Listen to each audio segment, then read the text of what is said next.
আসসালামু আলাইকুম। মৎস্য অধিদপ্তরে আসা অফিস সহায়ক পদে নিয়োগ পরীক্ষায় প্রশ্নের সমাধানটি আজকে আমরা সমাধান করব। পরীক্ষার অনুষ্ঠিত হয়েছে 24/12/2021। কারাগারে রোজ নামোচা গ্রন্থটির রচয়িতা কে? কারাগারে রোজ নামোচা গ্রন্থটির রচয়িতা বঙ্গবন্ধু শেখ মুজিবুর রহমান। ভাষার উপাদান কয়টি? 4টি। চলিত ভাষার সৃষ্টি হয়েছে কবে? চলিত ভাষার সৃষ্টি হয়েছে 1914 সালে। সোনার তরী কবিতাটি কোন ছন্দে রচিত? সোনার তরী কবিতাটি মাত্রাবৃত্ত ছন্দে রচিত। শুদ্ধ বানান কোনটি? শুদ্ধ বানান পিপিলিকা। এখানে হস্যিকার পয়ে পয়ে হস্যিকার পয়ে দীর্ঘিকার, আবার লসির লিকার, অর্থাৎ হস্যিকার দুটি দীর্ঘিকার একটি। পিপিলিকা। আবার আসিব ফিরিয়ে কবিতাটি কোন কাব্যগ্রন্থ থেকে নেওয়া হয়েছে? আবার আসিব ফিরিয়ে কবিতাটি রূপসী বাংলা থেকে কাব্যগ্রন্থ থেকে নেওয়া হয়েছে। দন্তমূলীয় ব্যঞ্জনধ্বনি কোনটি? দন্তমূলীয় ব্যঞ্জনধ্বনি দন্ত্য স। পরীক্ষা পরীক্ষা শব্দের সন্ধিবিচ্ছেদ কোনটি? পরীক্ষা শব্দের সন্ধিবিচ্ছেদ পরি যোগ ইক্ষা। বাংলা বর্ণমালায় মাত্রাহীন বর্ণ কয়টি? বাংলা বর্ণমালায় মাত্রাহীন বর্ণ 10টি। বাংলা বর্ণমালায় মাত্রাহীন বর্ণ 10টি, অর্ধমাত্রা বর্ণ 8টি, পূর্ণমাত্রা বর্ণ 32টি। মৌখিকা শব্দের সমার্থক শব্দ কোনটি? মৌখিকা শব্দের সমার্থক শব্দ মাছি।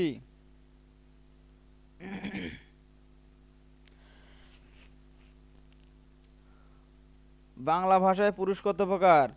বাংলা ভাষায় পুরুষ 3 প্রকার। বাংলা ভাষায় বচন কত প্রকার?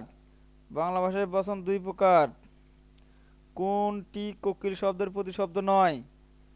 কোকিল শব্দের প্রতিশব্দ নয় পরভূত। কোকিল শব্দের প্রতিশব্দ পরভূত পিক, কাকপুষ্ট, পরপুষ্ট, অন্নপুষ্ট, কলকণ্ঠ, বসন্ত দ্রুত, পরভূত অর্থ কাক। লিঙ্গান্তর হয় না এমন শব্দ কোনটি?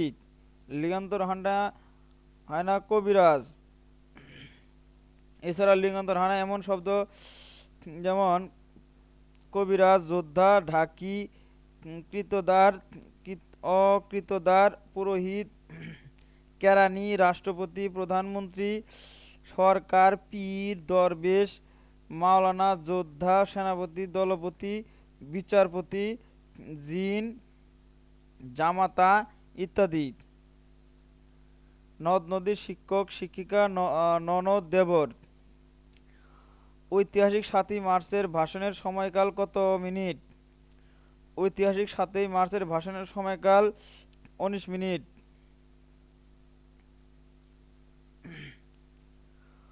পোর শব্দটির নাউন কোনটি? পোর শব্দটির নাউন পোভার্টি। মাউসের প্লুরাল ফর্ম কোনটি? মাউসের প্লুরাল ফর্মটি মাইস। সে কি ভাত খায় এর ইংরেজি কোনটি? Does he eat rice. কোনটি শুদ্ধ বানান? অ্যাচিভমেন্ট।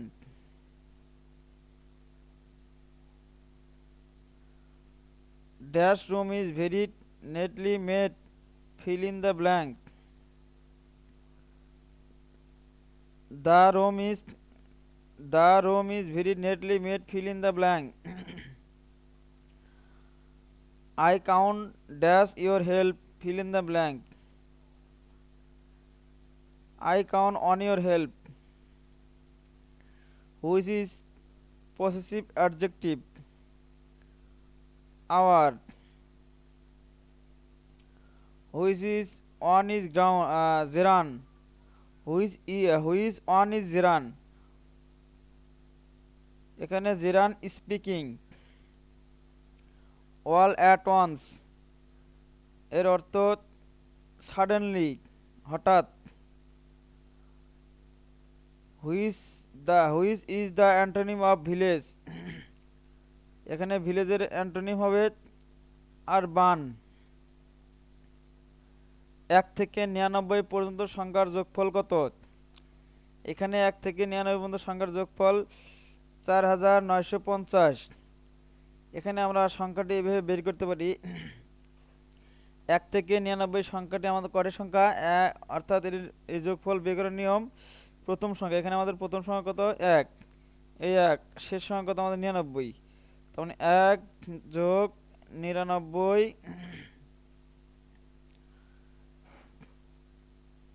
গুণন 1 থেকে 99 পর্যন্ত আমার সংখ্যা কয়টি? 99টি। আমরা এই সূত্রটি প্রয়োগ করে অঙ্কটি সমাধান করতে পারি। ডিভাইডেড 2, অর্থাৎ 1 সাথে 1 এর সাথে 199 যোগ করলে 100 গুণন এখানে কত? 99 ডিভাইডেড 2। এখানে আমরা 2 দিয়ে 100 কাটাকাটি করি 50। এই 50 কে আমরা 99 কে গুণন করলে বরাবর কত? 4950। 4950, আমাদের আনসার 4950। 1 কুড়ি কই মাছের দাম 50 টাকা হলে একটি কই মাছের দাম কত? তার মানে আমরা এখানে 1 কুড়ি, আমরা জানি 1 কুড়ি সমান 20টি। 1 কুড়ি সমান কটি? 20টি। এই 20টি মাছের দাম কয় টাকা? এখানে 50 টাকা। তাহলে 20টি মাছের সমান দাম কত? সমান হলে 50। তাহলে একটি মাছের দাম কত হবে?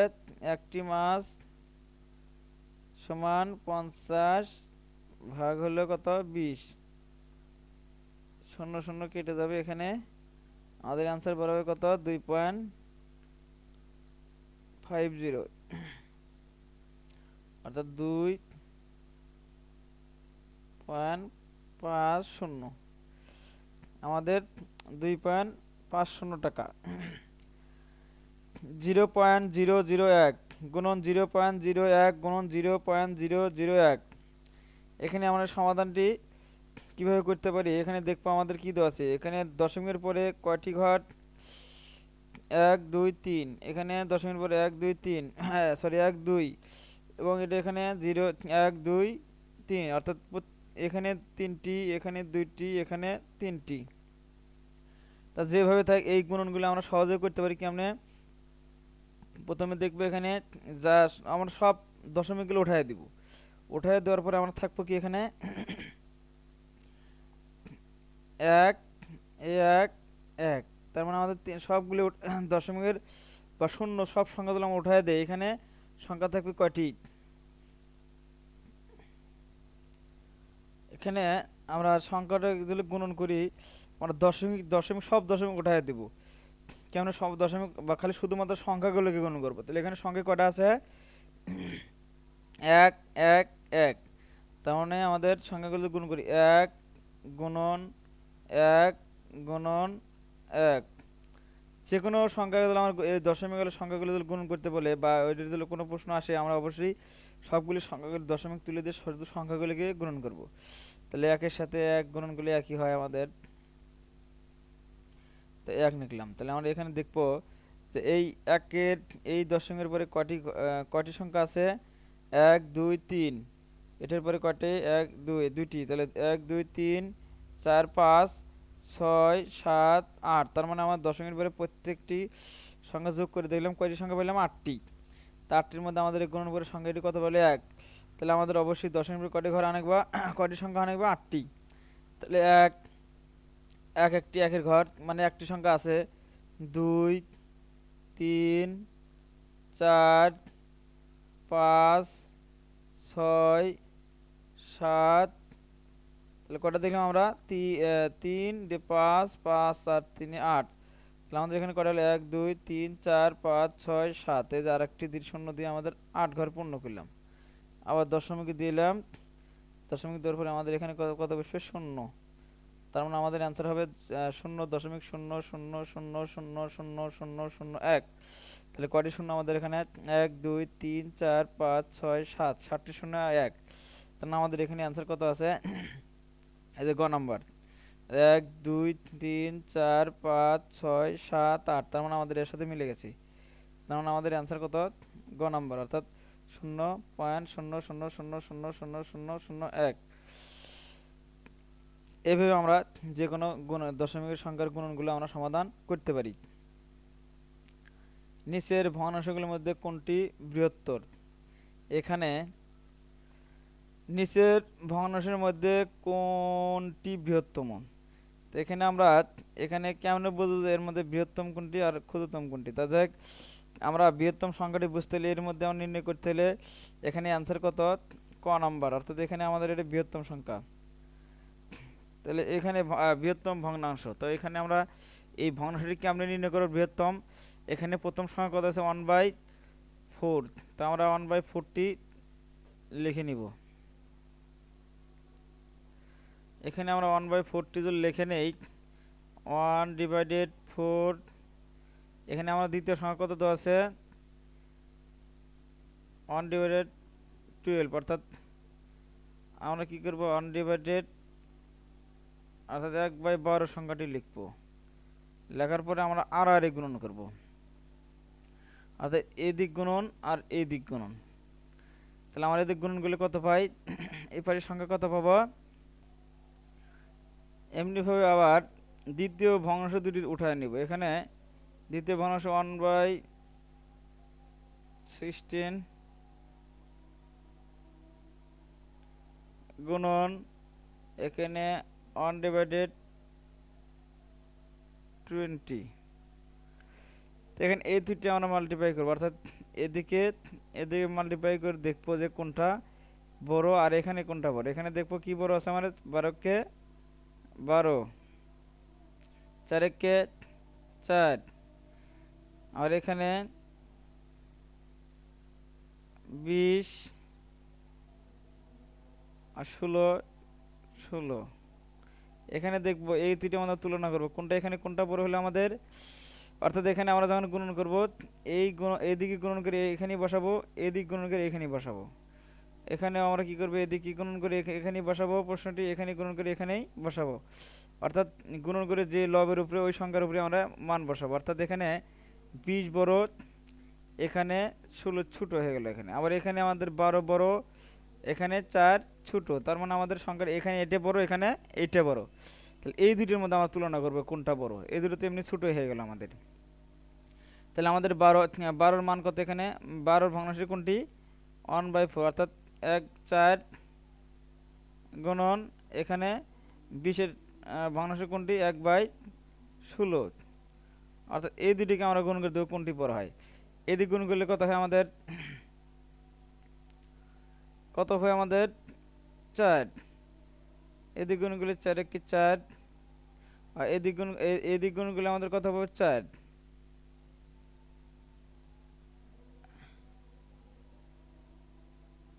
এদিক গুণ করলে আমাদের কত বাড়াচ্ছে? 4। অর্থাৎ আমাদের এদিক পাচ্ছে হলে 4 আর এদিক পাচ্ছে হলে কত? 16। কারণ মান কোনটি? 4 বড় নাকি আমাদের 16 বড়? 16ই বড়। তার মানে আমাদের অ্যান্সার এর ভগ্নাংশ কোনটি? 1/4, অর্থাৎ আমাদের অ্যান্সার যে 1/4। এইভাবে আমরা যে কোনো ভগ্নাংশই বের করতে পারবো, বৃহত্তম ভগ্নাংশ বের করতে পারবো।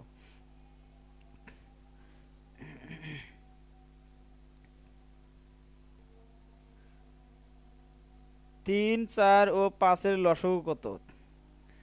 অর্থাৎ লসাগু কোনটি? এখানে আমরা 3, 4 আর হলে কত? 5।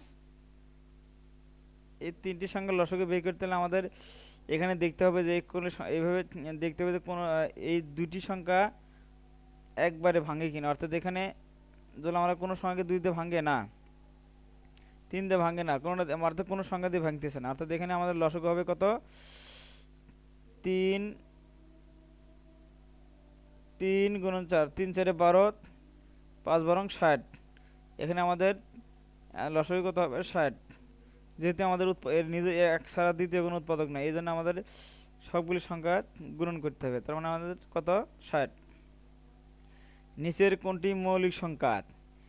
আমরা জানি মৌলিক সংখ্যা 2 3 5 7 11 13 17 19 23 29। এখানে আমাদের মৌলিক নিচের অর্থাৎ মৌলিক সংখ্যা বলতে যে সংখ্যার এক গুণনীয়ক ছাড়া দ্বিতীয় কোনো গুণনীয়ক সংখ্যা নেই তাকে আমরা কি মৌলিক সংখ্যা বলতে পারি। যেমন এখানে 29 শুধু নিজেই একটি এবং এক এই দুইটি গুণনীয়ক, 29-এর দ্বিতীয় কোনো গুণনীয়ক সংখ্যা নেই।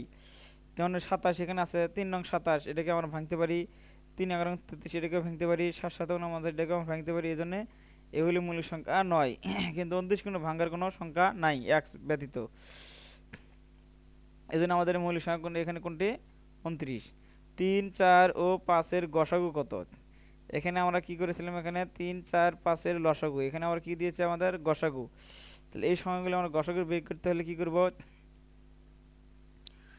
অবশ্যই প্রত্যেকটি সংখ্যার আর গুণনীয়ক আছে, এর গুণনীয়ক 1, এর গুণনীয়ক 1, এর গুণনীয়ক 1। তাহলে গসাগুর বেলা আমাদের সুন্দর কমন সংখ্যা নিতে হয়। এখানে গসাগু কত আমাদের, এখানে এই গুণনীয়ক সংখ্যা এক, এখানেও 1 আছে, এখানেও 1 আছে, এখানেও 1 আছে। তাহলে 3 1 মিলে আমাদের কয়টি 1 নিতে হবে, একটি। তার মানে এর গসাগু কত হবে আমাদের 1।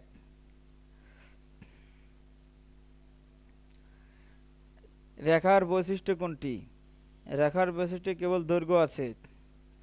ত্রিভুজের ক্ষেত্রফল কোনটি? আমরা জানি ত্রিভুজের ক্ষেত্রফল হাফ গুণ ভূমি গুণন উচ্চতা, অর্থাৎ 1/2 গুণন ভূমি গুণন উচ্চতা। জনসংখ্যা ঘনত্ব সমান জনসংখ্যা বা আয়তন। কোনটি অধিবর্ষ? 2020। যদি কোনো সাল 4 দ্বারা বিভাজ্য হয় তবে সেটি অধিবর্ষ হবে। এখানে 2020 4 দ্বারা বিভাজ্য, আরগুলির সংখ্যা আমাদের 4 দ্বারা বিভাজ্য নয়, এই জন্য আমাদের এটি কি অধিবর্ষ বছর। 1 থেকে 10 পর্যন্ত জোড় মৌলিক সংখ্যা কয়টি?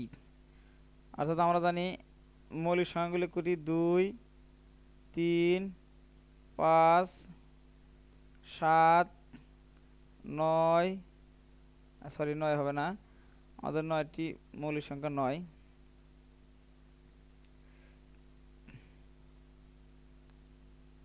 এখানে আমাদের মৌলিক সংখ্যা কোনটা হবে 7, অর্থাৎ 1 থেকে 10 পর্যন্ত আমাদের মৌলিক সংখ্যা কয়টি, এখানে 2 3 5 7। অর্থাৎ এখানে বলছি কি 1 থেকে 10 পর্যন্ত জোড় মৌলিক সংখ্যা কয়টি, তার মানে এখানে আমাদের জোড় মৌলিক সংখ্যা শুধুমাত্র একটি পেয়েছি। অর্থাৎ এখানে আমাদের জোড় মৌলিক সংখ্যা কত, একটি, অর্থাৎ খ নম্বর প্রশ্ন সমাধান। গুণক সমান গুণফল ভাগ গুণ্য। 1 ইয়র সমান 100 বর্গমিটার। একটি সুষম ষড়ভুজের কয়টি অন্তঃকোণের পরিমাণ হবে? 120। পরবর্তী আপডেট পেতে অবশ্যই আমার চ্যানেলটি সাবস্ক্রাইব করে বেল আইকন বাটনটি টিউন করে রাখুন, ইনশাআল্লাহ পরবর্তী আপডেটটি পেয়ে যাবেন। থ্যাংক ইউ, ধন্যবাদ।